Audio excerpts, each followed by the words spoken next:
everybody, and welcome back to another episode of hopefully your favorite golf rules questions podcast in the planet. It's definitely should be your favorite golf rules questions podcast in Australia. Thanks for joining us once again. I am ably joined, this time virtually. We're not side by side. It was a very pleasure and privilege to be side by side. The great golf rules master and guru himself, Blakey. Welcome back to the Golf Rules Questions podcast. I always feel funny welcoming back to your own podcast where I just sit here and press the buttons. How are you, young man? Yeah, going well. Morning, Rossco. Morning, all. It's another episode 26. Never thought we'd sort of get up to this stage, but keeps rolling on. Unfortunately, no golf getting played today, but that was a lot of fun last week. And I see that you've got it. Well, I won't mention it, but on your hat at least. I'll mention that. It's on your hat.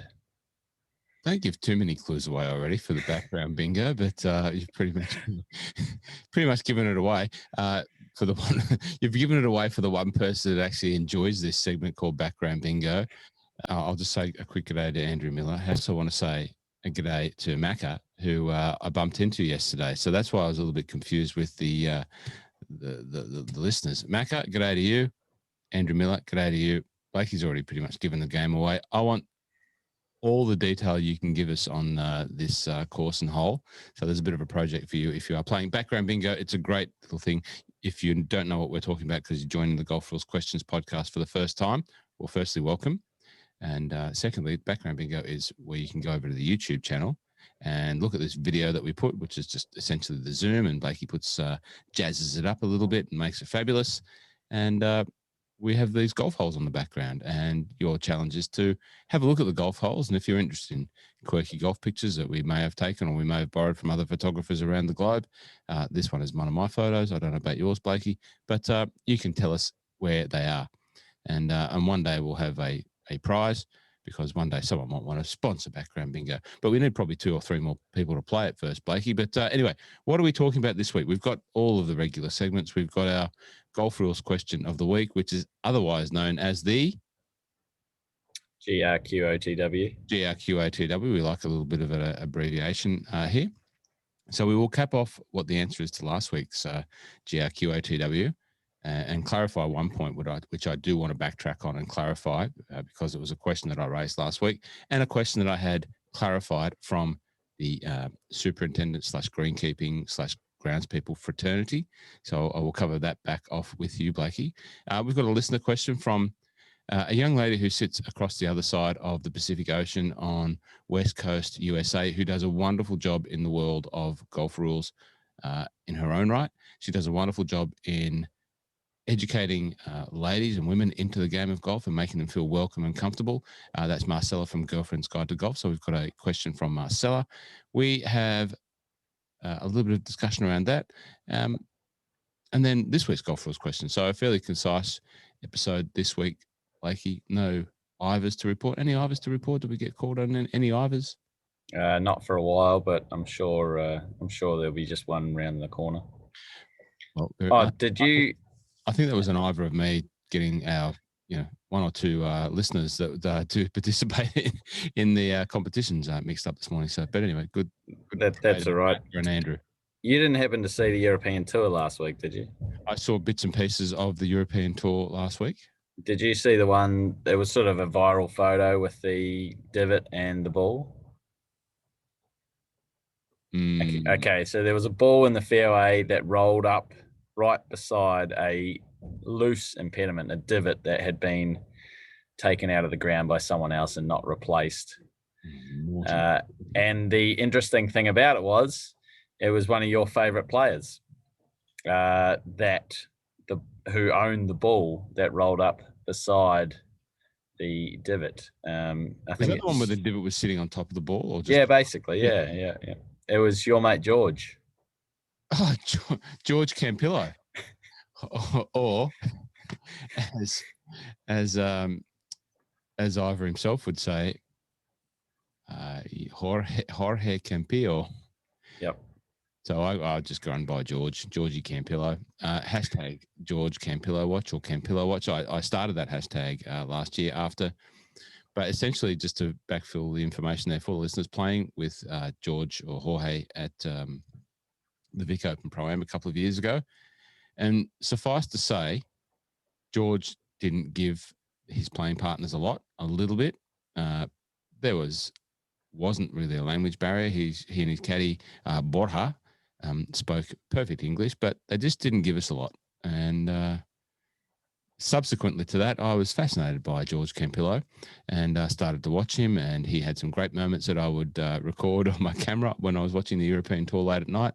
Some not so great moments, which I would record on the camera, and I would post them and put hashtag CAMPILLO watch. The people that know the story had a little bit of a chuckle with that, meant nothing. But the big news about that, after that round, he went on to win for the first time on the European Tour after 16 years on the European Tour. He won on the European Tour after playing with me. So there's trivia. Well, I didn't win anything on the European Tour after playing with you last week. So you're a winner anyway. Anyway, let's get back on track. So what happened? Anyway, back to the divot on the ball. Yeah, so I posted this one on Instagram and Facebook. The player could obviously move the loose impediment, but if they cause their ball to move, they get the penalty of one shot. Jorge did try and move the loose impediment, but luckily for him, he took the gamble and the ball didn't move. So there was no penalty, and he got to play the ball without the big divot on top of it. Divots on golf courses, it's an often talked about topic. It was one of the topics that was widely discussed in the 2019 amendments and adjustments to the rules. A lot of call for free relief from balls and divots, but and I think we've discussed this before, it just really becomes too much of a question mark over what is a divot, what is a repaired divot, what is a repairing divot. So it's just, you can go through the Twitter sphere and go down a rabbit hole of so much debate around that topic. But basically, your ball's in a divot, play it as it lies, play as you find it, and there's no relief from that. But in this case, if your ball is under a divot, well, then it's a loose impediment. And it shouldn't be there because the caddy should replace that divot in that particular tournament environment. Caddy should replace it and chop it in. I'm sure that there's, and you can tell us, Blakey, there's probably should have been a team of people, but maybe not in this COVID environment. The teams of people that sweep the field, or the course, at tournaments and replace divots and do all that sort of stuff aren't as prevalent. So maybe that's one of the excuses that we'll hand over to the European Tour for not doing that. But really, the caddy should have picked up that divot and put it back in stamped it in the ground. Yeah, well, it might have even been from a group that just played like one or two groups ahead. So someone should have filled it in, nonetheless. I'd say that even though it's COVID environment, you can keep 1.5 meters away from each other. The greenkeepers can when they're replacing divots, so they more than likely would have done it. But I would assume that it was a caddy and player that didn't replace it from a group prior. Well, good luck to Jorge CAMPILLO this year on the European Tour. He actually plays pretty well. He was a lovely fellow. Didn't give us too much, but good luck to you, George. And you had some reasonable results in the time since we met. And I love watching you and your wonderful bouffant of hair. One of the greatest outside of Robbie Rock. Jorge CAMPILLO probably has the greatest bouffant of hair on tour. I might reach out to a couple of tour people and clarify that, but he's got a great bouffant of hair. Big hat, no badge on the front of the hat. Callaway player now, but anyway, there you go. Let's keep moving on. This week, last week's golf rules question of the week was: do you get free relief from the spray of an, as you term it, irrigator? Do you get free relief from the spray of an irrigator? The answer is no. Some might say it's temporary water, but that's not quite true. It's temporary water only when it's on the ground, on the surface of the golf course. So there is no free relief from the spray. Just like if it was raining, you don't get free relief if it starts raining. But a committee could, well, they should be made aware and then turn the sprinklers off. But they could make a local rule if it was really prevalent. But it would just be easier just to turn it off. Otherwise, you just have to try and avoid it. Maybe when it's, not going to hit your ball, go and hit the ball really quickly and then move on. Well, current times, most irrigation systems are automated. They pop up out of the ground. You have very little ability to influence them. But back in my day when we were kids, it was back to that old, it's not like that, you young folk of the disco world made it into a little bit of a dance. You had the irrigators. I call them a sprinkler, and I'll come back to that, but it was a sprinkler, and you just moved it out of the way. Or someone held it. They put their club down, and the old sprinkler head that went. You just held it back, and it sprayed over the other way, and then on you went. You can do that, can't you? You're okay to do that on the courses that still have hoses out of pipe points beside and on the fairways and all that. You're allowed to move it around, aren't you? Well, you and I did a video on hoses and whether they're immovable obstructions or movable obstructions, and most likely they'll be movable as the default, but a greenkeeping team, the committee, may want them to be immovable because they don't want golfers moving them into the rough and watering the rough instead of the fairway type thing. Because there's one thing that golfers are really good at, and that is moving something out of the way and not putting it back, which is not a good thing. Okay, there you go. So in most cases, they will be immovable obstructions, meaning you're not permitted to move them. Okay, and I did, as you saw, have it clarified that one of the Greens team at one of the Royal courses, not in Victoria, but in maybe the Australian Capital Territory, did confirm that it is a sprinkler. I had a few tell me that it was a sprinkler. I was like, I was thinking, what to say? It's a sprinkler and it's an irrigation system. Should we move on to Marcela's question, David? Yes, let's go. Hi, Blakey and Rossco. This is Marcela. Love your podcast. I'm obsessed with it. Hey, my question today is, if you are playing at a club, country club, or your golf club, and you are playing in a competition and it is stroke play, and you're in a foursome where someone takes a drop, or maybe a drop for a stake tree or something that everyone sort of assumes is a rule, and they find out later, maybe in a conversation after scorecards have been turned in, they find out, or at least one of the players finds out later, that what was done was actually not permitted under the rules. What happens then? Look forward to hearing from you. Thanks. Yeah, good question, that one. It was. I don't know how often that happens, but I'm sure that it's, in various scenarios being discussed afterwards, and then it pops up that might have been a rule infringement, that scenario that, in that case, a particular person had recounted. And then you realize that, you have this realization of what's going on. What do you do? Yeah, I mean, it's more likely that it will happen like a week later. Oh, I didn't realize you couldn't do that. I did that on the weekend, rather than happening while you're having a drink around the bar. But then again, on the fifth hole, I took this drop and then I hit it on the green. I made such a great par. What do you mean you took a drop? So if you take a drop into a wrong spot and you don't realize this, and in stroke play we're talking about, and then you sign your card, you hand it in, you're happy with the score, your marker's happy with the score, and then you find out that you shouldn't have taken that drop. So you've dropped it, say, for free, and you've dropped it into a wrong place. Then you've played from a wrong place. That's a 2-shot penalty, and you have to add that 2-shot penalty to your score. That is if the competition hasn't been closed yet. Okay, so Rossco finds a bit of dirt on the an embedded stone in the middle of the fairway, and he thinks, oh yeah, I get free relief from this embedded stone. So you take your free relief, you drop it in a wrong spot, you play from the wrong spot, and you have to add that penalty of dropping it and playing from a wrong spot to your score.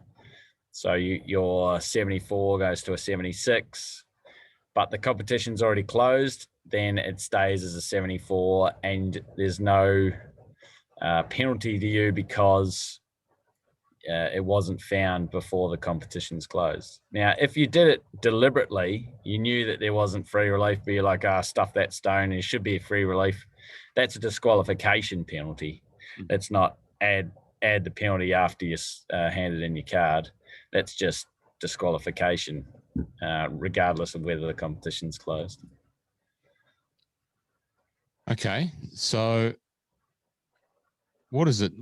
I guess what's the real message in that question? The outtake of it. So obviously, if it happens, if the competition's still open, you can go back to the scoring hut, the pro shop, the whatever it is, and say, "Oh, look, guys, I think we had this situation." These days, they can go straight into the system and just adjust it.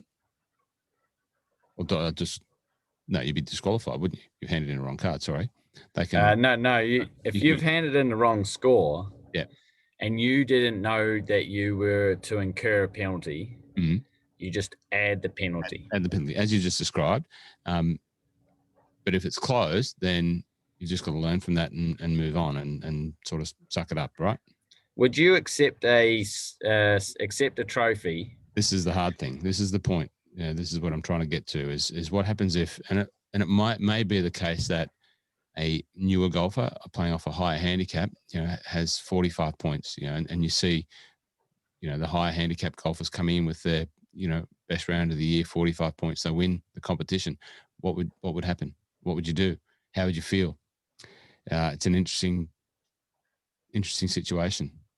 I mean, to be honest, I'm all about the rules, but if a 45 handicapper didn't know the rule, ended up winning a competition, then found out the rule,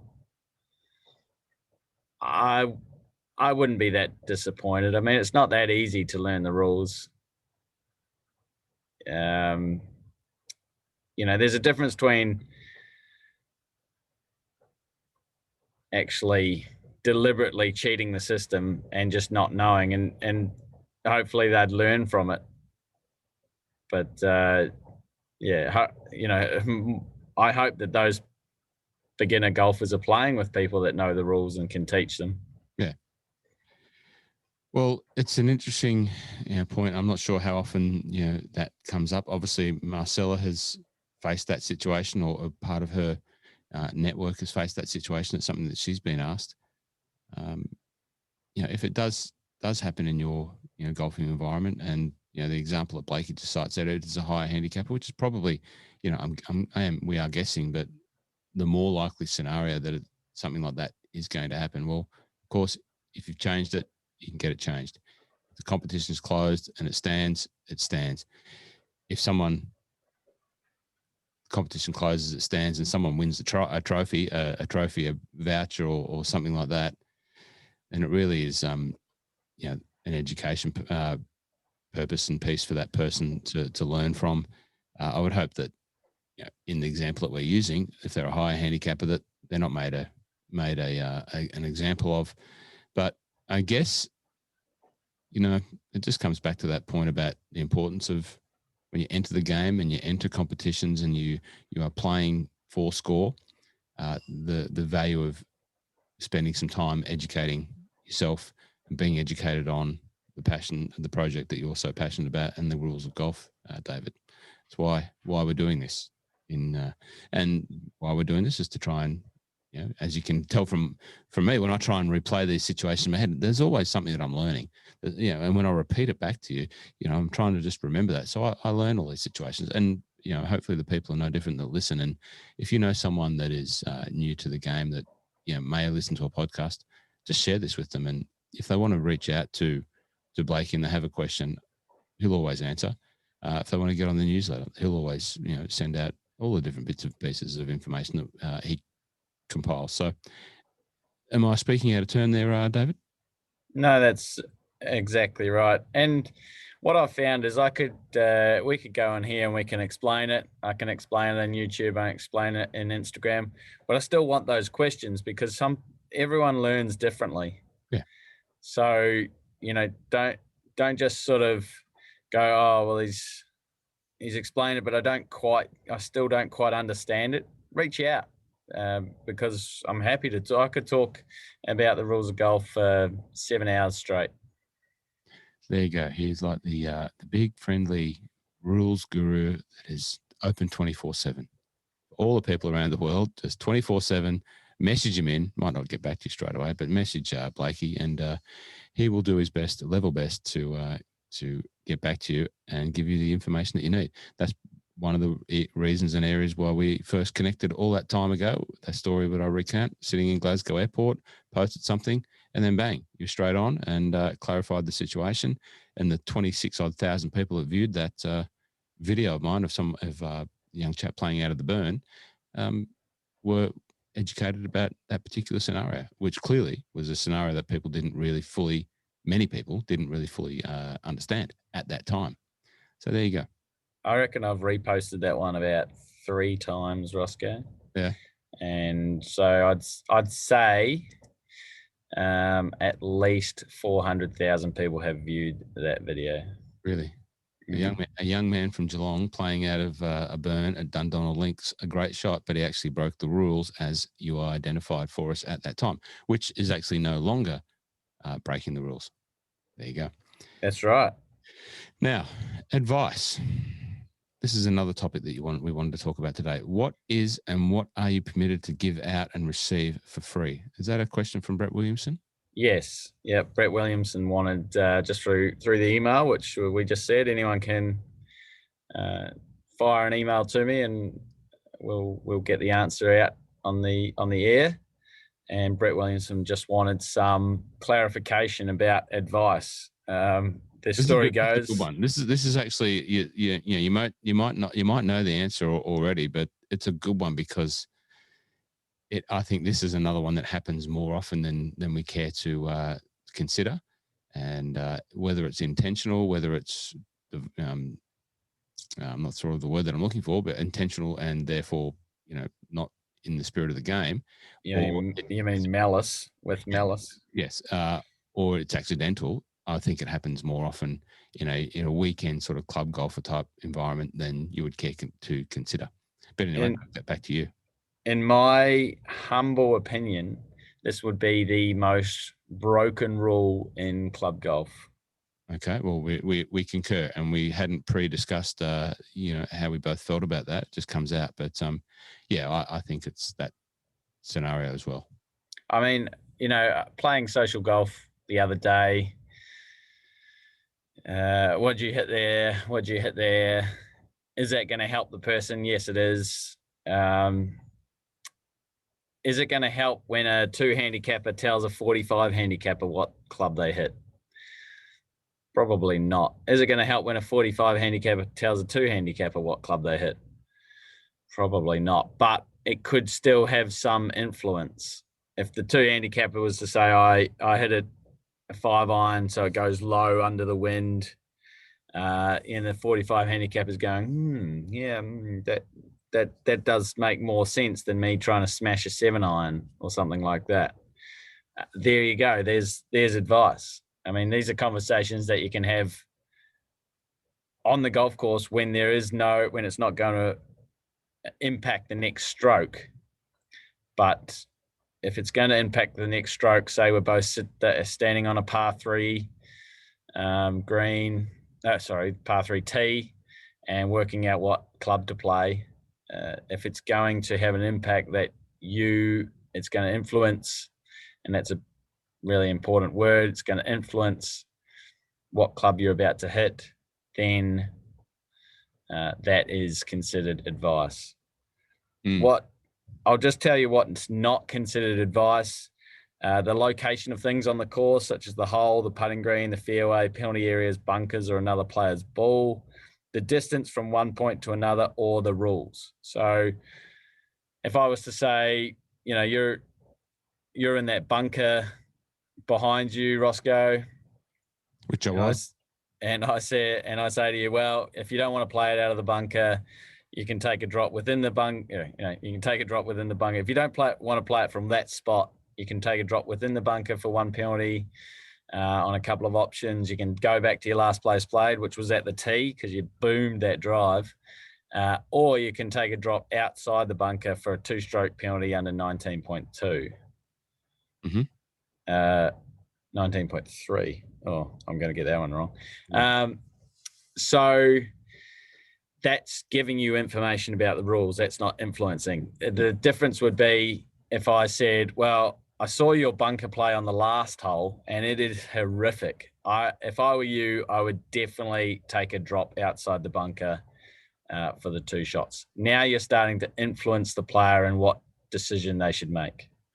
Equally, if it's a new golfer, like a newer golfer, and they don't really fully appreciate the difference between a pitching wedge and a lob wedge or a 56 degree, and you walked up and said, hey, Bill, I noticed you've got your pitching wedge there. Why don't you just go with that more lofted 60 degree and that'll help you get out better? That would be an example of influencing the outcome of that particular player's shot. Spot on. How about you open the face a little bit more? Otherwise, it's just not going to get out. That's right. Yeah. So what about the scenario that you probably sometimes see on tour, or maybe you don't see as much on tour because they don't really focus on it in the coverage. But I think that the caddies share information to each other about what clubs have been hit, or the players, openly look in the other player's bag to see what club they're hitting. Okay, that's a really good query. Are you allowed to look in someone else's bag to see what club they've chosen? Yes. Yes, you are. If you've got a club out and I just walk over and see that you've got a 6-iron because the 6-iron isn't in your bag, then that's fine. I can go, okay, that's information that I've learned through my own actions, not actions of me asking you what you've chosen to hit. However, there is not permitted to be any physical movement of your equipment or anything to try and find out that information. So if you draped your towel over your bag and I lifted your towel to find out what club you'd hit, I would incur a penalty that way. So what about if you're standing there on the tee waiting to hit, and your playing partner has a nice new set of whatever brand of clubs, and you go, wow, they look really nice. Can I just have a look at these new clubs? And he goes, yeah, have a look at them. They're brand new. Yeah, awesome. And your intention really is to see that he's hitting an 8-iron or a 9-iron. Well, bang, straight away. What's my first question? What's your intention, Ross? Oh, in my mind, well, not my mind, in the example's mind, I'm trying to find out if he's hitting 8 or 9-iron, but I haven't realized that. That's the penalty. That's it. I know that. Well, it's all within someone's head. How can you tell if what their intention is? We can't.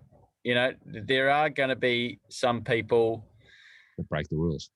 There are going to be some people that have very, their integrity is constantly questioned, and we know some people. You probably know some people like that. You probably see some people out on the tour like that, and that's that follows them. Being a cheater follows you around, and it's probably one of the worst tags you can ever have, being a cheater in golf, because it's so easy not to cheat. You know what? One of the most creative things that I've heard in a playing group. Go for it. Someone asked their mate, what time did they arrive at the golf course this morning? Oh, yeah, the old 7 a.m. 7-iron. Yeah, exactly. So my friends used to joke, but it didn't really, well, it did matter. It was in Pennant. But a couple of them used to work at a pizza shop.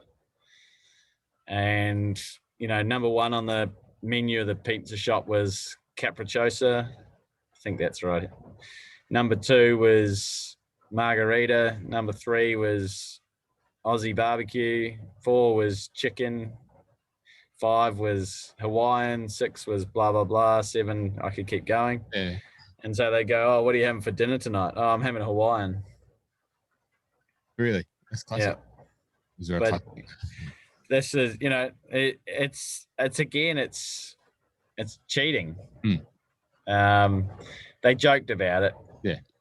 Whether they put it in play, I'm not sure. But yeah, that's why it's my personal opinion is that does it really matter if you tell someone what iron you're going to use?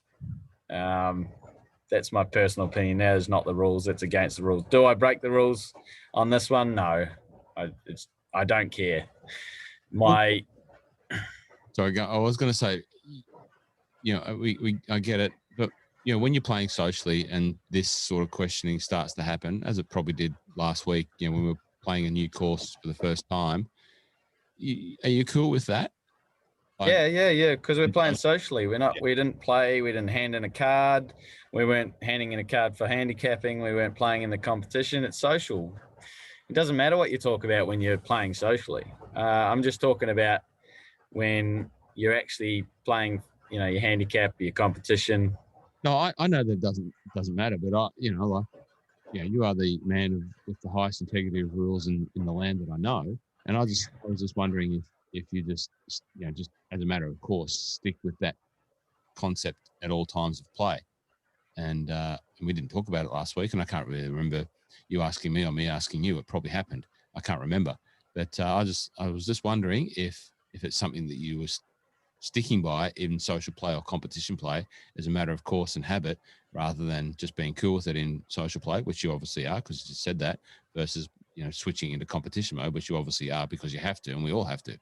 And I was just trying to get a handle on that. What you'll find is certainly with competition, I cringe when people ask. I usually don't. I point out that the rule is that if you ask and it's going to influence your play, then you know you're going to get the penalty. I don't usually penalize people. I'm a bit soft that way. In social golf, you'll never find me asking what club you're going to hit. Yeah. But if you ask me, I'm happy to tell you, which means we both breach the rule in actual competition play because you've asked and I've given you the information. Yeah. But you'll never, I just don't, I don't get that much information from other people what club they use. So you sort of, you know, you could hit a 5-iron really, really smooth on a 145 meter shot, or you could try and pump a 9-iron there, you know, and you could fat a 5-iron and just roll it up, and you could skinny a 9-iron, or you know what it is. So just, there's so many more factors than just what the number of the club is that I just don't really think it has a true influence. But some people, it's like they've always done it, and it's like a traditional thing that habit. It's habit, and it doesn't really influence them because they really know what they're going to use, but they just seem to go, what club are you using? You know, if they pull, some people already have got the club out of in their hand, and then they go, oh, what club are you using? Like, how is that going to influence what you're using if you've already got the club, sort of thing? You know, the only way that it would influence me is negatively, because it just puts another thought in my mind that I don't want to think about. I don't want to have questions about what someone else is doing. I just want to decide on what I'm doing and stick to the thought, usually the first thought that I'm thinking about that particular shot and club. I only want to think about that. So I'm absolutely very happy not to know. I probably don't go looking in other people's bags because I just decide, go with it, and try and execute it. Sometimes it works. That sounds like me. I don't need to know what else someone else is using. So, until my eyes get really bad and I aren't able to see the flag or something. Well, as you can see by my glasses on this video, my new Jurgen Klopp style glasses, my eyes are deteriorating in my age. But there we go. Oh yeah, how are Liverpool going this morning? I don't care. I don't know. I don't care. I hope they get beat. Sorry, no, I'll retract that. If anyone is a listener who's a Liverpool fan, and there are many, I am a fan of a number of Liverpool players. Andy Robertson, I think, is one of Scotland's greatest ever players at the current time. But no, in all honesty, in integrity, in terms of Liverpool's results, I do not really care too much. All right, let's get back to advice. So I just want to say as well, bad advice still counts as advice. So if someone asks you what club you're going to use, obviously they're going to get the penalty. And you say, I'm using a 3-iron when you're using an 8-iron to try and deliberately put them off, you'd still get the penalty because you're trying to influence their play. And so, yeah, you'd still get the breach. So both of you get a breach, or the asker and the giver? Yeah. I mean, if you're the asker, you're trying to seek advice. Yes. And if you're the giver, you're trying to give advice. So it doesn't matter that you've been asked, you haven't offered up the information. Yep. It just matters that you are trying to give information. You're both complicit in the rules crime. There we go. That's nice. I like that.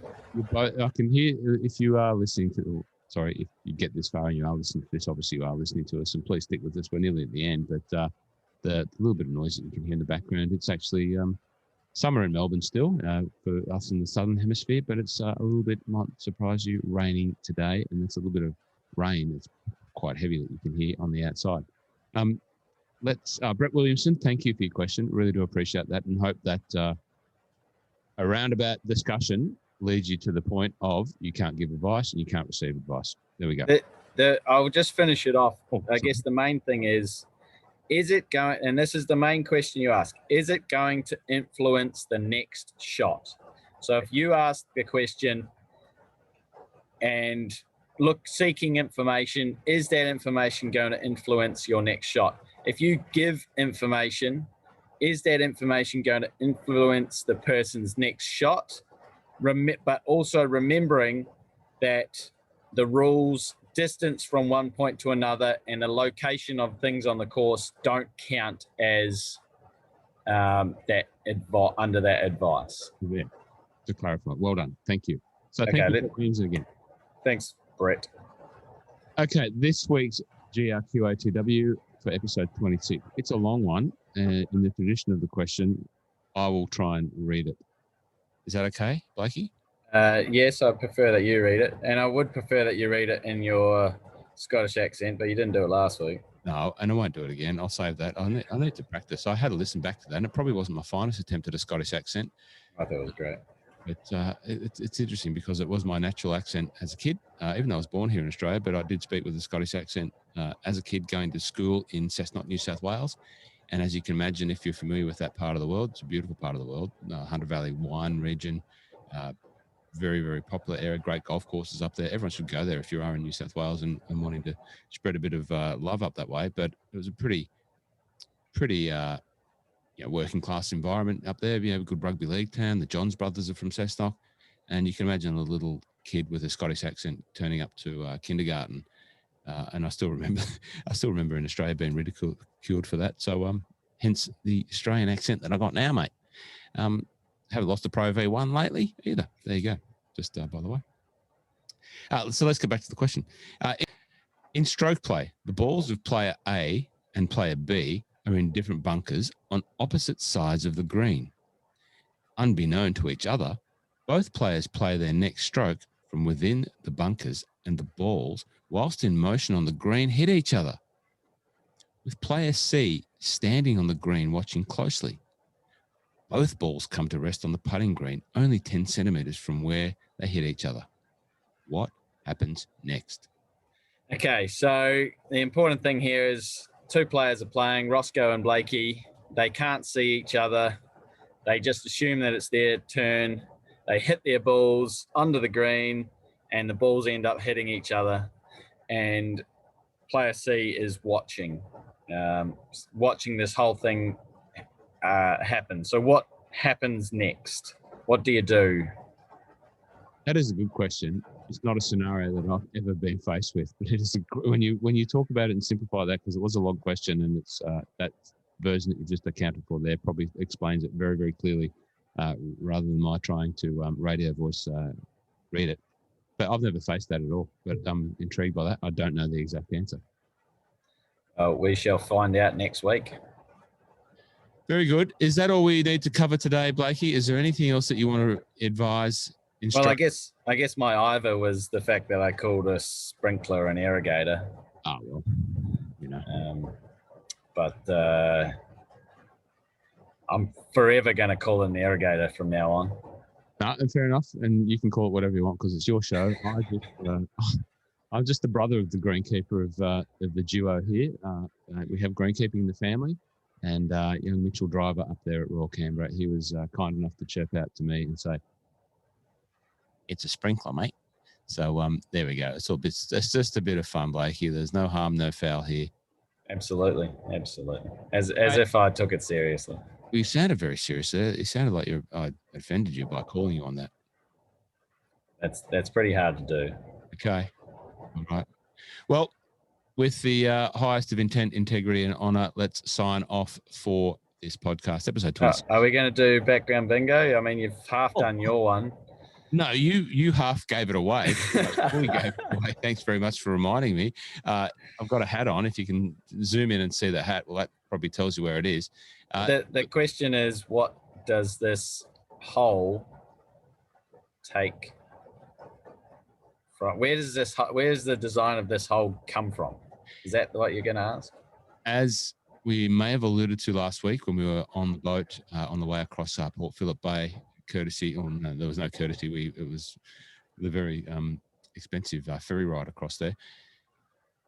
What was that? What were you doing there? Isn't that like money?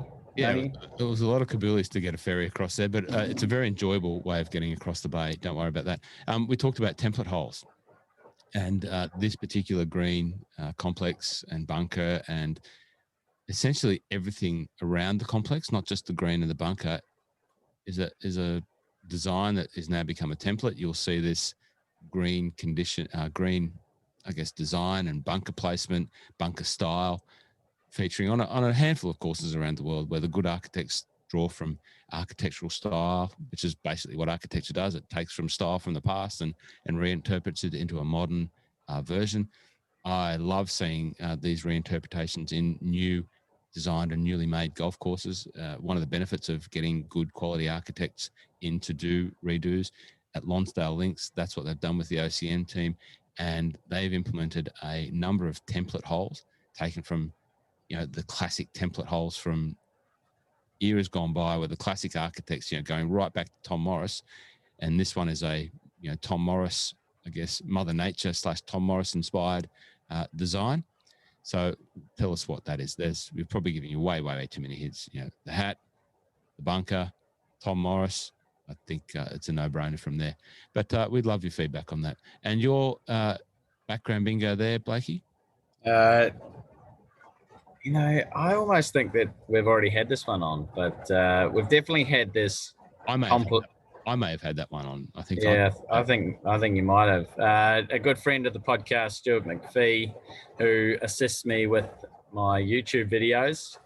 He played there last week. So if you can name the golf course and the hole, go for it. And to your, Andrew Miller is an absolute gun at this. But we do have some other people that like playing background bingo. Whenever it's in New Zealand, my dad loves playing.